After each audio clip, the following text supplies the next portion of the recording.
Hello, I am Aidan from Aidan Plays, and I am back from my vacation in Perth. I loved it there. And I apologize because I was unable to upload content for quite a bit. So yes, content will resume. I'm not sure if I can do daily. I'll try every other day.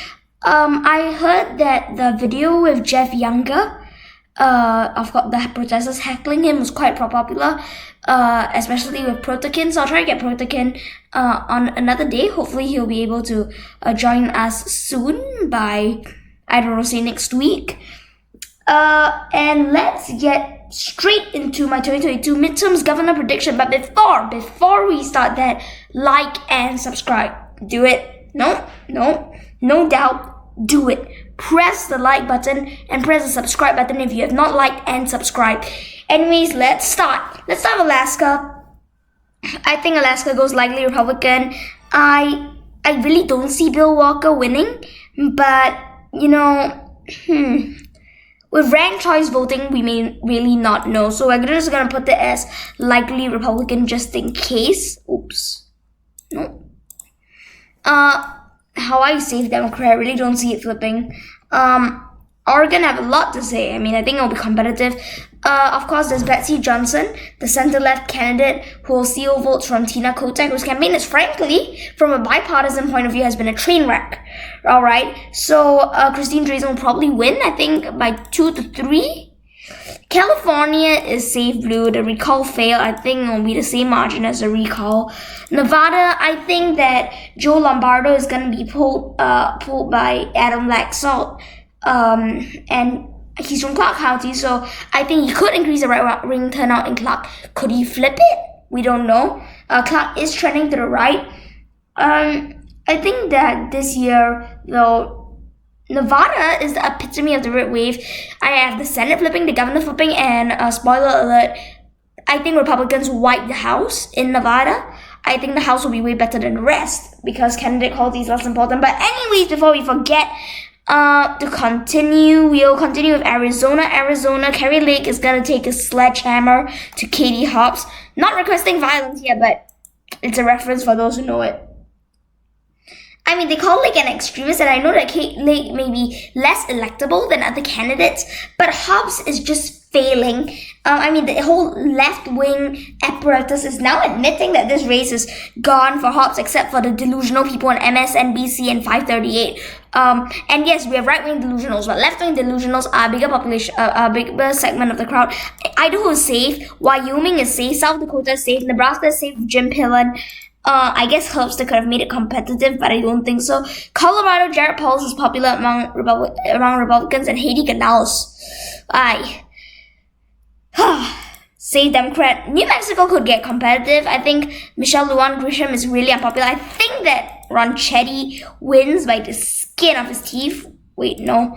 The Libertarian candidate is going to steal some votes, but I think he'll still win. Kansas, I think Schmidt can defeat Laura Kelly with a safe margin. I'll be cautious and I'll put it as likely because I can't ensure that it's safe.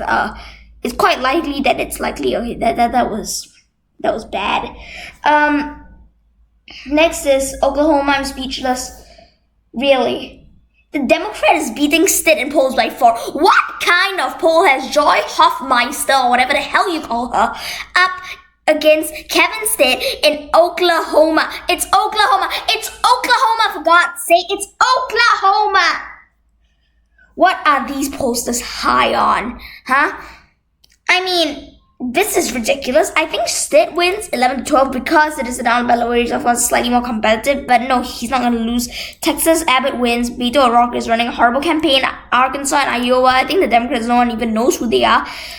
Minnesota, I think Scott Jensen loses by quite a bit. I think the hype around Scott Jensen it's not going to materialize. Next is Tim Michaels in Wisconsin. I think he wins by around, say, 4. I think 4 is reasonable against Tony Evers. Tony Evers is really unpopular. Crime is skyrocketing in Wisconsin. And I think Tim Michaels is actually running quite a good campaign, hammering on the issues that matter to voters.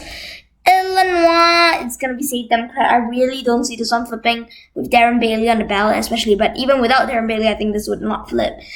Michigan, I think this one, Democrats carry it by the skin of their teeth. Tudor Dixon just isn't able to galvanize the base in Michigan. I think it's either that or she's having trouble with the moderates. But either way, I think Tudor Dixon, unfortunately for the GOP, loses. And next we have, I believe, Ohio, which is safe for Mike DeWine. It is Mike DeWine. It can't be competitive. Tennessee and Alabama are two southern states, so they're the typical state. I really don't see them flipping. And with that, Republicans take the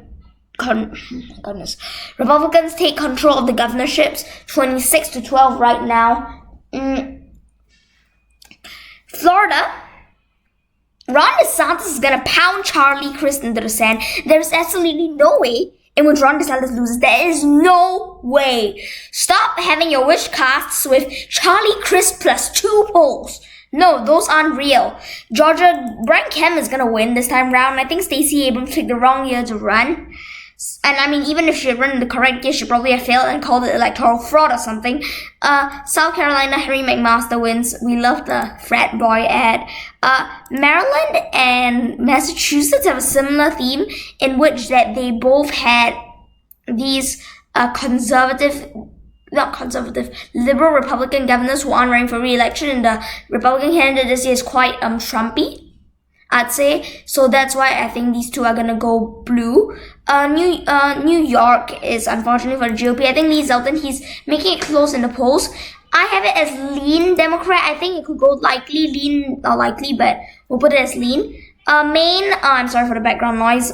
Maine, I think will go lean Democrat too. I think that Paul LePage won't be able to win this time round, unfortunately for him. I think that Vermont and New Hampshire, they're gonna go red. I think that's out of the discussion. We've got liberal Republican governors there.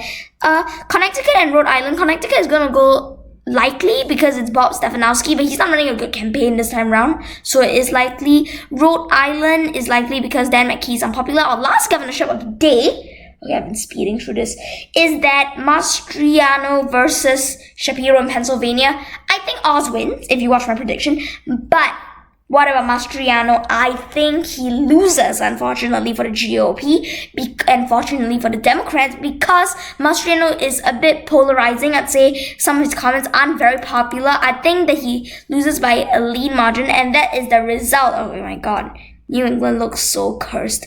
Anyways, I hope you enjoyed this video, and we'll see you next time. Remember to like and subscribe. I can't stress that enough. Please do it. It will really help my channel out, and we'll see you on the next video. Goodbye.